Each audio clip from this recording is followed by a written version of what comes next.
Smart സെർച്ചിൽ എന്താണ് AI-യുടെ role?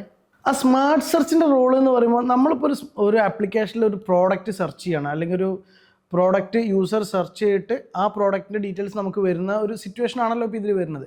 അപ്പോൾ ഇതിൽ നോർമലി നമുക്ക് ഒരു പ്രോഡക്റ്റ് സെർച്ച് ചെയ്യുക, അല്ലെങ്കിൽ അത് വരുമ്പോൾ അതിൻ്റെ ഡീറ്റെയിൽസ് എല്ലാം വരും, ആ പ്രോഡക്റ്റായിട്ട് റിലേറ്റഡ് ആയിട്ട് എല്ലാ പ്രോഡക്റ്റ് വരും.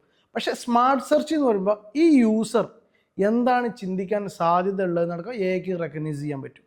ഇവൻ്റെ പ്രീവിയസിലുള്ള ആക്ടിവിറ്റീസ് കൊണ്ടും ഇവൻ്റെ ഫുൾ ഡീറ്റെയിൽസ് നമ്മുടെ കയ്യിലുണ്ടാവുമല്ലോ, അതൊക്കെ വെച്ചിട്ട്, അല്ലെങ്കിൽ ഇവൻ ആപ്പ് എങ്ങനെ ഉപയോഗിക്കുന്നു എന്നുള്ളത് വരെ വെച്ചിട്ട് നമുക്ക് ഇവൻ്റെ ഒരു മെൻറ്റാലിറ്റി എന്താണ് ഈ കസ്റ്റമർ ഉദ്ദേശം എന്നുള്ളത് മനസ്സിലാക്കാൻ പറ്റും. അപ്പോൾ അതിനനുസരിച്ചിട്ടുള്ള പ്രോഡക്റ്റ് നമ്മൾ അവന് ഷോ ചെയ്ത് കൊടുത്താൽ അത് എത്രയും യൂസ് ആവും. അവനെ സംബന്ധിച്ച് ആസ് എ യൂസർ എന്നുള്ള സാധനം അവന് വേണ്ട സാധനം അവന് പെട്ടെന്ന് കിട്ടും. അപ്പോൾ നല്ല ഗുണം ചെയ്യും, യൂസർ ഫ്രണ്ട്ലിക്ക് അങ്ങേയറ്റം വരും. പിന്നെ നമ്മളെ സംബന്ധിച്ച് ആപ്പിനെ സംബന്ധിച്ച് നമുക്കിപ്പോൾ ഒരുപാട് പ്രോഡക്റ്റ് റേഞ്ച് ഉണ്ട്.